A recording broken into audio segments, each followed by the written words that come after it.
अस्सलामुअलैकुम, मैं हूं इब्रार हुसैन अस्तोरी और नाज़रीन मेरे साथ राजा बशाद साहब हैं, सुप्रीम कोर्ट के सीनियर साफ़ी हैं। अदलिया के अंदर जो एक तकसीम नज़र आ रही है, माजी का भी थोड़ा सा खंगालने की कोशिश करते हैं कि चीफ जस्टिस काजी फायज़ ईसा अपने ही चीफ जस्टिस उमर बंदियाल के साथ कैसा रवैया था, क्या उनके लिए खड्डे खोदते थे, आज वो उन खड्डों में कैसे गिर रहे हैं। जस्टिस मंसूर अली शाह और जस्टिस मुनीब अख्तर का जो पैनल है वो किस कदर स्ट्रॉन्ग जा रहा है। राय साहब, एक तरफ पाकिस्तान तहरीक इंसाफ के ऊपर क्रैकडाउन का जो सिलसिला है पिछले 2 साल से जारी है, लेकिन सुप्रीम कोर्ट में ऐसा लग रहा था कि सारा कुछ मामलात हुकूमत के साथ चल रहे हैं। काजी फायज़ साहब के दौर में ऐसा ही चलता रहा, लेकिन पाकिस्तान तहरीक इंसाफ की जो मखसूस नशिस्तों से मतलब केस का फैसला आया 13 जजेस में से 8-5 के तनासब से, उसके बाद यकसर हालात बदल गए, वाक़यात बदल गए और फिर एक बार PTI को दोबारा से जो है वो प्रेशराइज करने की कोशिश की जा रही है।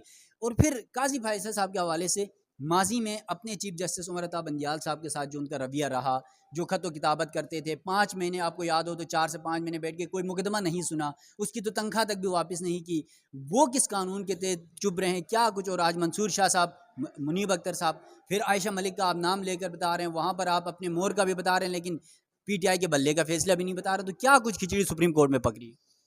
हाँ, बिस्मिल्लाह, बहुत शुक्रिया अस्तोरी साहब, इब्रार अस्तोरी साहब। और आपने भी इंट्रो में बताया कि पाकिस्तान तहरीक इंसाफ के दफ्तर पर छापा मारा गया और वहाँ से कहा गया कि शायद कुछ ऐसी एक्टिविटीज़ हो रही थी जो रियासत के हक़ में नहीं थी। मुझे याद आ रहा है 70-80 की दहाई याद आ रही है कि उस्ताद दामुल लाहौरी एक बहुत बड़े शायर गुजरे हैं। उन्होंने कुछ अशार कहे। तो उस वक़्त जमहूरियत के सबसे बड़े चैम्पियन, जिन्हें पाकिस्तान में जमहूरियत का चैम्पियन और दाई कहा जाता है, ठीक है, हम उससे इख्तलाफ भी करते हैं। वैसे आप और ये जिक्र पीपल्स पार्टी का कर रहे हैं? हाँ जी, जुल्फ़िकार भुट्टो का दौर था, तो वो प्राइम मिनिस्टर थे, तो उनकी समातों पर वो उस्ताद दामन के जो अशार कहे थे वो बड़े ग्रां गुजरे। तो भुट्टो ने लाहौर पुलिस को कहा जी कि उस्ताद दामन को जो है ना वो गिरफ्तार करके जेल में डालें। पुलिस तो फिर पता है आपको, इस तरह इस्लामाबाद पुलिस है, ये पूरे मुल्क की पुलिस है, ये तो पहले 47 से 47 से लेकर यही काम कर रही है।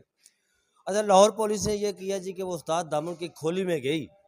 अब उनकी खोली क्या थी, एक कमरा था उस्ताद दामन का, वहाँ किताबें पड़ी हुई थी, वहाँ वो एक जगह वो सोते थे, वो बाकी चूहों का बसेरा था वहाँ पर। वहाँ से बम बरामद किया गया। बम बरामद करके उस्ताद दामन के खाते में डाला गया और उन्हें गिरफ्तार करके जो है वो जेल में भेज दिया गया। यहाँ पर आज अहमद वकास जंजुआ की गिरफ्तारी को जब वो इस्लामाबाद हाई कोर्ट में केस था, बड़े आज़ाद मंच जज जस्टिस अरबाब मोहम्मद तैर उनकी अदालत में, तो उन्होंने कहा कि 12 बजे तक उसको पेश करें अदालत में, अदरवाइज़ फिर जो है ना वो देखा जाएगा। तो उससे पहले उन्हें पेश किया गया अदालत में और कहा गया जी कि इनके घर से बम बरामद हुआ है, डेटोनेट बरामद हुए, पता नहीं फलां फलां चीज़ बरामद हुई। तो मुझे अहसानुल्लाह अहसान याद आ गया कि अहसानुल्लाह अहसान वो शख्स था, मोहसिन, मैंने लिखा है आज के वो मोहसिन इंसानियत नहीं, मैंने लिखा निजात जिंदा, पाकिस्तानी कौम का निजात जिंदा, मैंने ट्वीट किया है। मुझे याद आ गया वो पाकिस्तानी कौम का वो शख्स जो जिसे निजात जिंदा बनाकर पेश किया गया, और जिन्होंने पेश किया था बनाकर, उन्हीं के सरों को काट कर उसने फुटबॉल खेला था। फिर उसे फरार कराया गया, फरार करा के पता नहीं कहाँ भेजा गया उसे। यहाँ पर लोगों को उठाकर ये काम आप ना करें, ये काम आप पिछले 77 साल से कर रहे हैं ना, तो आपको क्या मिल रहा है? आपको नफरत के सिवा कुछ मिला है? आप ज़बरदस्ती लोगों से लिखवा रहे हैं, ज़बरदस्ती बाड़े के टट्टू से आप कलवा रहे हैं, उन मुंशियों से कलवा रहे हैं, उन मुंशियों से एक व्हाट्सएप भेजते हैं, वही उठाकर वो पेस्ट कर रहे हैं। इस तरह इज्जत नहीं होती है हुजूर, जिस तरह जो आप काम कर रहे हैं। आपको ये सोचना पड़ेगा कि अवाम आपके ख़िलाफ़ क्यों है, आपके ख़िलाफ़ नफ़रत क्यों है, आप नफ़रत का इस्तारा क्यों बढ़ रहे हैं। इतने तेज़ी से आप नफ़रत का इस्तारा बढ़े हैं कि जिसका बंदा सोच भी नहीं सकता। वो कहते हैं कि ज़बरदस्ती और बंदूक की नोक पर जो इज़्ज़त करवाई जाती है वो इज़्ज़त नहीं होती, वो तो इज़्ज़त का आप बलात्कार करवा रहे हैं ना, वो नहीं होती। और रहा सवाल आपने मखसूस इंस्टीट्यूट के हवाले से और चीफ जस्टिस काजी फ़ाइज़ सुप्रीम साहब, कोर्ट हाँ, में खिचड़ी चीफ पकी हुई है, चीफ क्या जस्टिस काजी करोगे आप? फ़ाइज़ साहब के हवाले से आपने बात की, तो मैं पहले दिन से इस बात पर मेरी राय है और पहले दिन से मैं इस राय पर कायम हूँ कि चीफ जस्टिस काजी फ़ाइज़ साहब जो है ना वो मुंतकिम मिजाज इंसान है, वो मुनसफ नहीं है।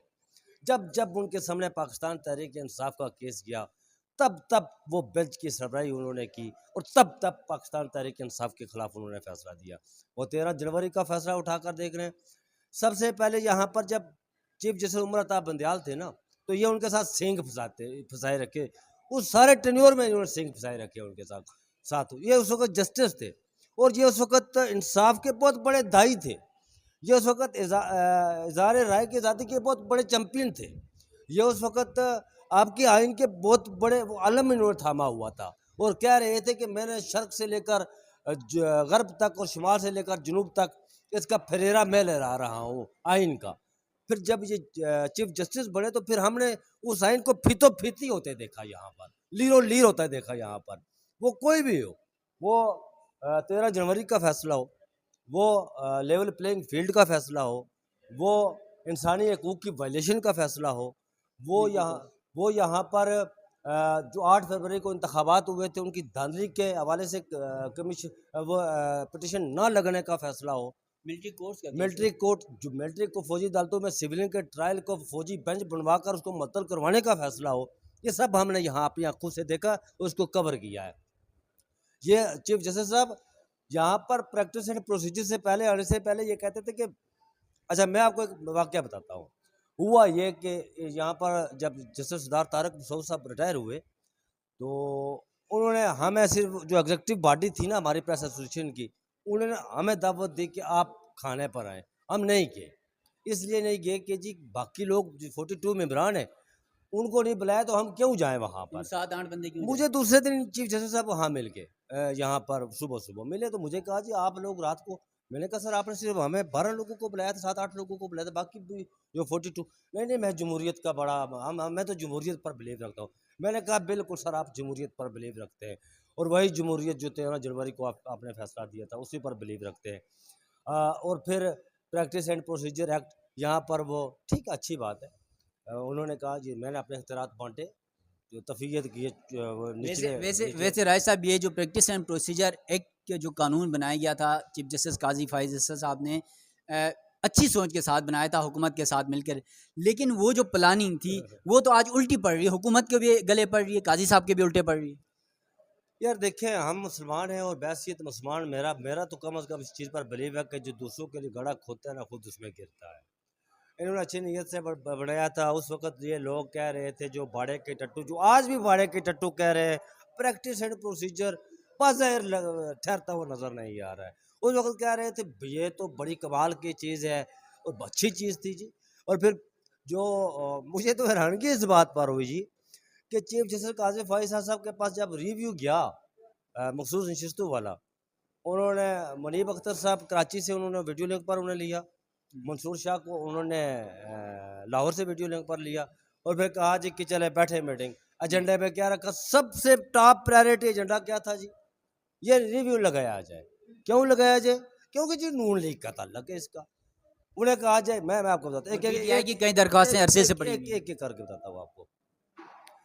यहाँ पर दहाई देते रहे कि 8 फरवरी के इलेक्शन धांधली की पटिशन लगाएं, नहीं लगाएंगे जी। हमारे पास वो हमारे सामने वो फाइल में वो चीज़ मौजूद नहीं है। यहाँ पर कहा गया जी कि फ़ौजी अदालतों में सिविलियन का ट्रायल हो रहा है, उसके हवाले से लार्जेस्ट बेंच बनाया जाए, वो पटिशन लगाई जाए, नहीं लगाएंगे जी। यहाँ पर कहा गया कि लापता अफराद जो आज भी हज़ारों की तादाद में, रोज़ाना दर्जनों की तादाद में लोग उठाए जा रहे हैं, ये इंसानी हकूक़ का मामला है, उसको लगाए पटिशन को नहीं लगाएंगे जी। यहाँ पर यह कहा गया जी कि जो इंसानी हकूक़ की बुनियादी इंसानी हकूक़ की वायलेशन हो रही है उसको लगाएं जी, नहीं लगाएंगे जी। बल्ले की रिव्यू पटिशन यहाँ पड़ी हुई है, लगाएं जी, नहीं लगाएंगे जी। या क्या क्या एक एक चीज़, क्योंकि इन सब का तल्लुक पाकिस्तान तहरीक इंसाफ से जुड़ा हुआ है ना। पाकिस्तान तहरीक इंसाफ से जो चीज़ जुड़ी हुई हो, नथी हो ना, एक लफ्ज़ भी हो, काजी साहब नहीं लगाएंगे। काजी साहब उस चीज़ को, वो कहते हैं ना चोरों से, यार मेरी अम्मा कहती होती थी कि वो इस तरह को काम करे ना, तो मैं अम्मा को कहता होता था कि अम्मा ये काम ठीक है, तो मेरे अम्मा कहते होते पुत्र चोरों को पंड काली।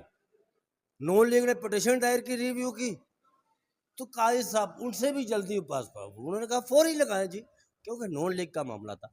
ओटा बख्श जाकर नून लीग के काजी साहब यहाँ पर वो आइन सिखा रहे हैं जस्टिस मुनीब को और जस्टिस मंसूर शाह को। तो काजी साहब वो उस वक्त आइन कहाँ होता है जब वो दूसरी चीज़ें पड़ी होती हैं। आइन आपका वही होता है जिसमें आपका मफाद पोशीदा होता है, वो आइन होता है आपके नज़दीक, बाकी आपके नज़दीक आइन। बहरहाल तारीख जो है ना, मैं जब ये सहमाई रिपोर्ट आई ना इन्होंने जारी की, मुझे बड़ा अफसोस हुआ एक चीज़ का, स्टोरी साहब, अफसोस मुझे इस चीज़ का हुआ कि सहमाई रिपोर्ट में दिसंबर से लेकर मार्च तक वो तमाम फैसले शामिल ही नहीं जिनकी वजह से चीफ जस्टिस काजी फाइज साहब तारीख में याद रखे जाएंगे। भाई अफसोस तो होता है ना, 13 जनवरी का फैसला जो काजी साहब की लेगेसी है वो शामिल ही नहीं। 13 जनवरी का ज़रा फैसला भी बता दें हमारे नाज़रीन। यार 13 जनवरी का फैसला क्या बल्ले वाला फैसला है ना, वो शामिल ही नहीं। फिर फिर आप देखें इस पे तो काजी साहब ने कह दिया कि इलेक्शन कमीशन ने तशरीह गलत की है। वो इलेक्शन कमीशन का वकील सामने खड़े होकर कहता है जी हमने तशरीह दुरुस्त की है जी, आपने गलत की है। यार कमाल है, इलेक्शन कमीशन है पाकिस्तान का वकील इन 11 जजेस को कह रहा है आपको कानून ही नहीं आता, हमें कानून आता है, हम इन्हें आपको सिखाएंगे। अच्छा, फिर उसके बाद काजी साहब की जो लेगेसी है वो फौजी बेंच की तश्कील, जिसमें सिविलियन का ट्रायल उन्होंने मुअत्तल करवाया, उसमें वो स्टे दिया हुआ था जस्टिस जाजुल हसन ने, ये उनकी लेगेसी। फिर काजी साहब की लेगेसी, जब भी उनके सामने ख़वातीन के हवाले से जब बात जाती थी कि उनको पसंदा किया गया है बगैर किसी FIR के, बगैर किसी चलान के, सालों से जेलों में पड़ी हुई हैं। काजी साहब कहते थे मेरे पास ये फाइल नहीं है। ये 3-4 मेजर जो फैसले उन्होंने किए इनका जिक्र ही नहीं उनमें, जो काजी साहब को जस्टिस मुनीर के साथ ऊपर वाली लकीर में काजी साहब आएंगे इंशाअल्लाह, उनका जिक्र ना, ये मेरे लिए बड़ी अचंभे की बात थी यार। राजा बशार साहब ने बात की और राजा बशार ने जिस तरह अदालती मामलात आपके सामने रखे कि किस तरह सुप्रीम कोर्ट के अंदर जजेस के इख्तिलाफात नज़र आ रहे हैं। माजी का हवाला जिस तरह उमर अता बंदियाल साहब को चीफ जस्टिस काजी फायद ईसा ने किस तरह मुश्किलात खड़ी की और आज खुद उन मुश्किलात का शिकार हो रहे हैं। जस्टिस मुनीब अख्तर और जस्टिस मंसूर अली शाह एक पेज पर हैं और फिर जब 13 रुकनी बेंच का 8-5 का फैसला आया तो उसके बाद हालात यकसर तब्दील हो गए। तो ये सब कुछ सिनेरियो अदालतों में चल रहा है और काजी फायजा साहब क्योंकि अब 3 महीने कुछ दिन उनके रिटायरमेंट पर रह गए, तो ये सूरत हाल अदालत के अंदर सुप्रीम कोर्ट के अंदर हो रही है और 13 माह का जो अरसा था चीफ जस्टिस काजी फायजा का वो अब इख्तिताम के मराहिल की तरफ जा रहा है। और राजा बशार की जो बातें थी वो आपने सुनी, किस तरह सुप्रीम कोर्ट के अंदर ये सब कुछ होने जा रहा है और क्या कुछ मुस्तकबिल में होगा और काजी फायज ईसा साहब का जो सूरज है वो किस तरह गुरूब हो रहा है और मंसूर अली शाह साहब किस तरह जो है वो तुलू हो रहे हैं। ये तफसीलात भी आपके सामने रख दी हैं। अपने मेज़बान इब्रार हुसैन अस्सवी को दीजिएगा इजाज़त। अल्लाह हाफ़िज़।